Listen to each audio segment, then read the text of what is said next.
2011년 11월 한파와 함께 쌀이 눈이 내리던 어느 날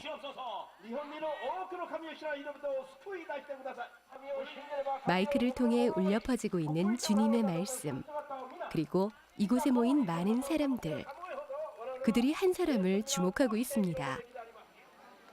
얼핏만 봐도 사회에서 소외되고 그리고 외면당한 사람들, 이들을 구원해 주시려고 주님께서 심원석 선교사를 일본의 중심 도쿄 한가운데 세우셨습니다.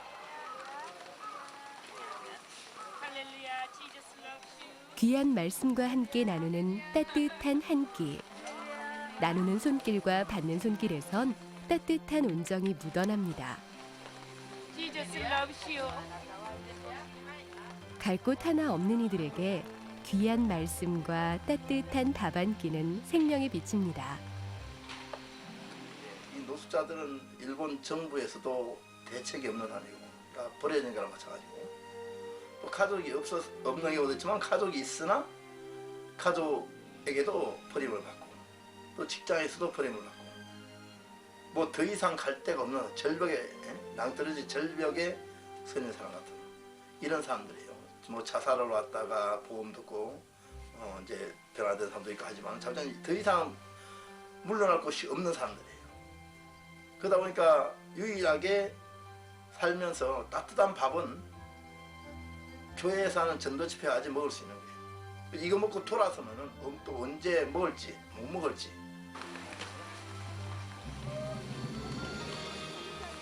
일본에서 노숙자들을 위한 따뜻한 복음 나눔의 현장. 심원석 선교사의 특별한 이야기가 시작됩니다.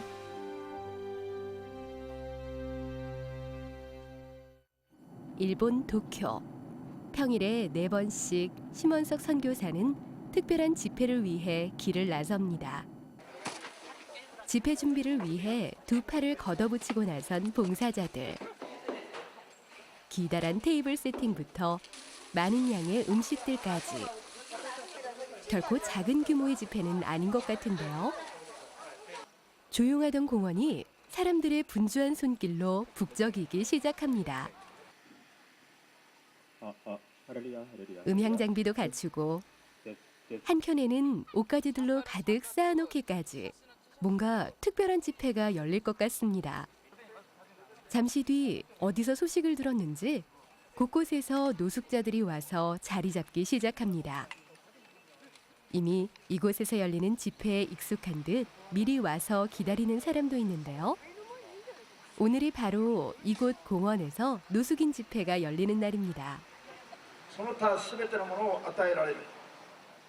말씀으로 시작되는 집회. 말씀이 얼마나 귀한 것인지 그들은 알지 못하지만 이곳에 오기만 하면 하루에 한 끼는 배불리 해결할 수 있다는 것만은 알고 있습니다. 어떤 사람들은 밥만 주면 되지 않느냐, 너는 설교 걱정이나 다른 걱정 없겠구나, 이런 사람들도 있고.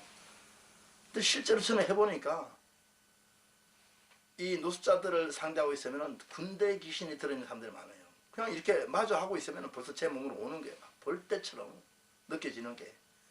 그러니까 더 많이 기도하고 더 많이 검시하고 더 많이 영적 싸움을 해야 되고 그러는 거예요.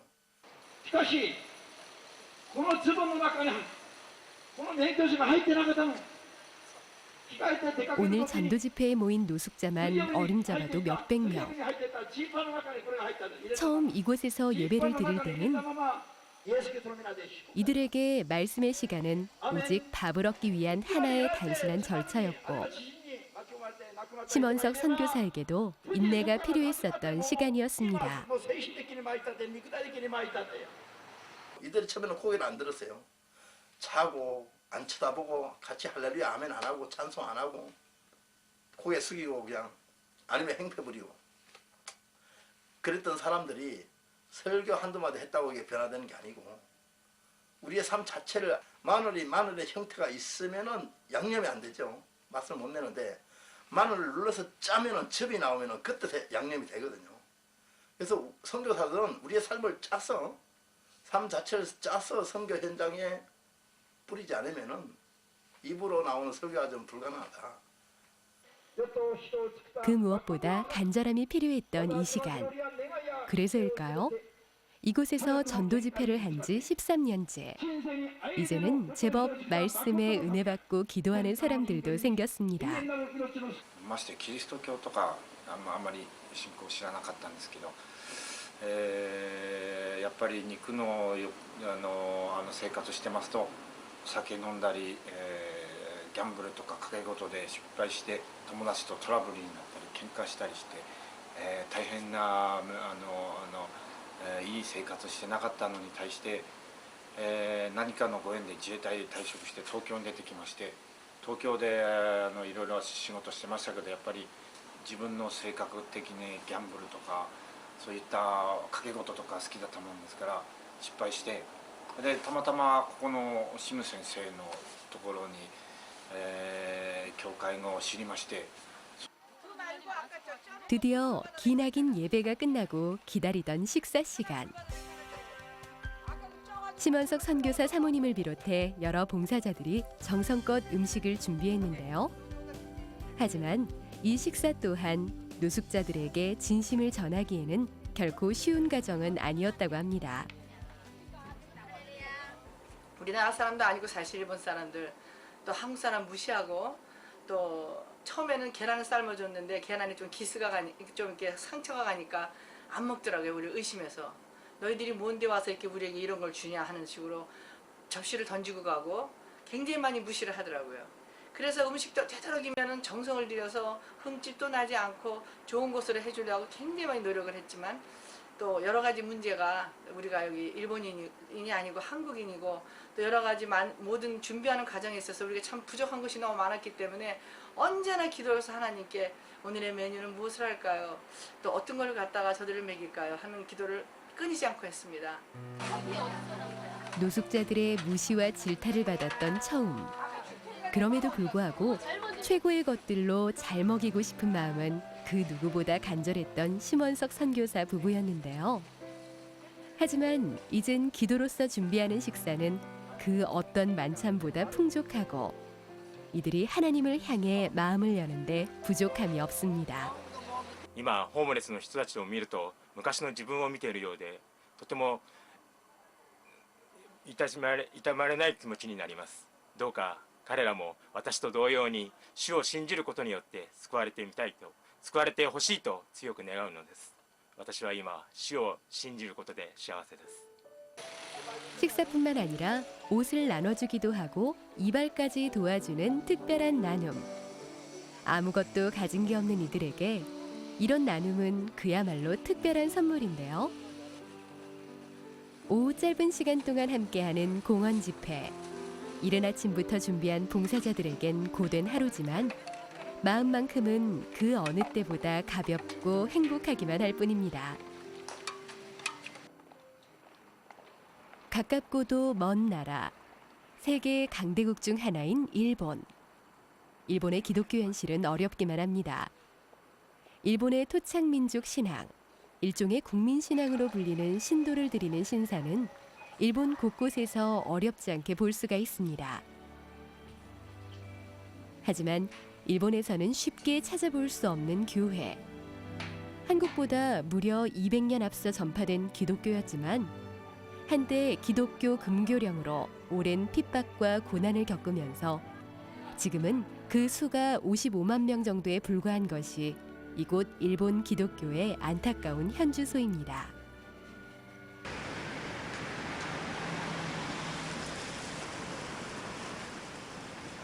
며칠 뒤 도쿄 도심에 위치한 한 건물. 이곳에 심원석 선교사가 사역하고 있는 작은 교회가 있습니다. 주일이면 도쿄에 사는 많은 사람들이 이곳에 찾아와 함께 찬양하며 예배를 드리고 있습니다.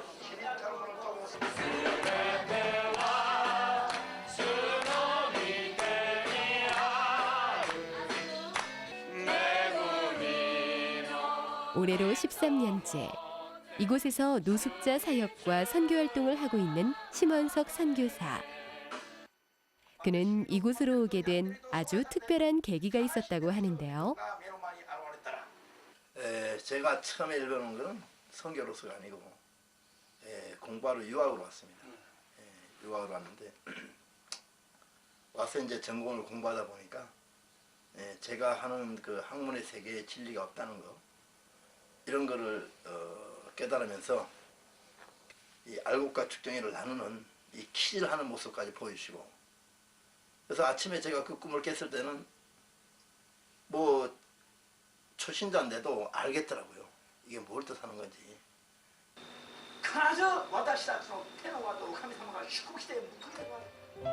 젊은 시절 하나님의 말씀 따라 순종하며 이곳으로 달려온 심원석 선교사. 하지만 일본에서의 선교 활동은 결코 쉬운 일이 아니었습니다.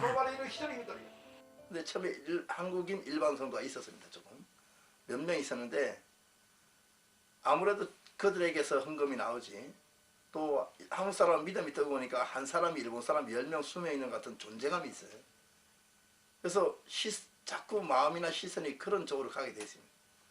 근데 어느 날 하나님이 그런 한국 사람 성도들을 다 내보내는 거예요. 그래서 왜 그런가 하고 기도를 하니까 일본 선교 와서 한국 사람 바라보죠. 그래서 회개하고는 잘못했습니다. 용서해달라. 다시는 한국 사람들 바라보지 않겠습니다. 사람의 시선이 아닌 하나님의 시선으로 바라보라고 말씀하신 하나님.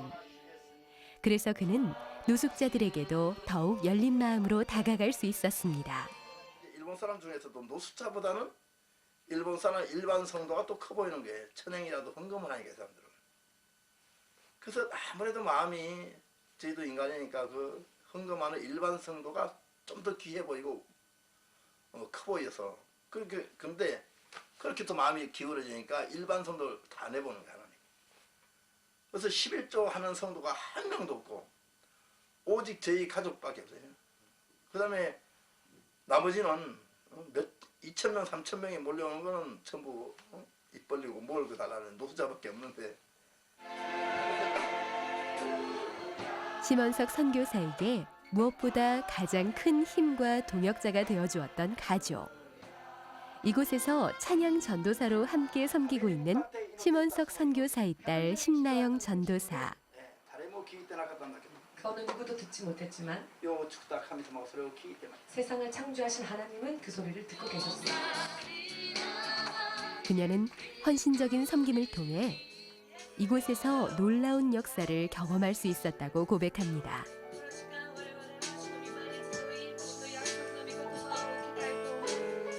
노숙자들을 섬기니까 그 사람에게 있어서 가장 중요한 것은 의식주이잖아요. 어디서 먹을 것이고 잘 것이고 무엇을 입을 것인가 마실 것인가 이것은 사람이 사는 동안에 있어서 정말 중요한 문제인데 우리 주위에 가난한 자들을 먼저 섬겼더니 하나님이 상상할 수도 없는 것으로 우리를 많이 채워주셔서 예를 들면 이번 3월 11일 지진이 일본에 일어나고 난 후에 정말로 그 사람들의 심리 때문에 잠시 잠깐 그 슈퍼에서 물건이 동인한 적이 있어요. 그래서 달걀을 사고 싶어도 살 수가 없는 그런 일들이 뉴스에서 나왔었는데 저희 같은 경우에는 바로 그 뉴스가 나던 달걀을 이 동경 슈퍼에서 살 수가 없다는 뉴스가 나던 그날에 저희는 달걀이 8,000개가 나왔어요. 그 어느 한 시설을 통해서. 그래서 그 노숙자분들 섬김으로 인해서 저희도 먹고 저희도 누리고 또 같은 많은 노숙자분들과 함께 하나님의 은혜를 나눌 수 있고 어려움을 딛고 극복해 나가는 이 작은 섬김을 통해 변화는 조금씩 일어나고 있었습니다. 今まで日本の教会は素晴らしい面もあるんですけども聖霊様がですねちょっと寂しいような気もいたしましてねでこの地の果て教会の牧さんは素晴らしい聖霊10万人満たされてですねで御言葉も私たちが心の中に入ってくる実感を常に持ってですね毎週楽しみにこの教会に来て今来て礼拝をしております。 주일 오후 시간이면 열리는 노숙자 예배. 예배당 내 빈틈없이 빽빽이 앉아있는 이들에게 어김없이 하나님의 말씀을 전하는 심원석 선교사. 매번 300명의 노숙자들과 함께하는 이 예배의 공간에선 그간의 피곤이 물려와 졸리기도 하고 때론 다른 생각에 잠겨 있는 사람들이 대부분이지만 그 가운데 진심으로 예배에 다가가는 이들을 볼 때마다 심원석 선교사의 기도와 간절함이 얼마나 컸었는지 볼 수 있었습니다. 냄새가 폭풍처럼 몰려오는 거예요. 순간 제가 입을 해 벌리고 있었는데 지나가려고 그 냄새가 폭풍처럼 몰려오는데 이거는 이대로 가면 마셔야 되고 아니면 입을 다물어야 되는데 노숙자 오는 냄새가 쉬어서 입을 다물고 네가 피하느냐 이 음성이 들려오는 듯해서 그 순간 아주 그 0. 몇몇 초 사이에 아니야 마시자 후회하지 말고 마시자 해서 그 냄새를 마셨습니다. 마셨더니 그 순간부터 그 역겨운 진하고 역겨운 냄새가 그냥 구수한 자극적이지 않고 싫지도 않은 냄새를 바뀌더라고요. 그게 그 후로 계속 그렇게 오히려 나중에는 냄새가 진하게 느껴오면 아 오늘은 오는 사람이 많구나. 예배 후 노숙자들에게 가장 반가운 식사 시간. 이 한 끼의 식사를 얻기 위해 하루를 꼬박 교회 앞에서 줄을 서서 기다린다는 사람들. 심원석 선교사는 이들에게 주어진 한 끼의 절실함을 누구보다 더 잘 알기에 안타깝기만 합니다. 주일날 저들이 사실은 그 노숙자들을 300에 끊지요 숫자를. 인원을 제한하는 게 마음이 제일 아픕니다. 왜냐하면은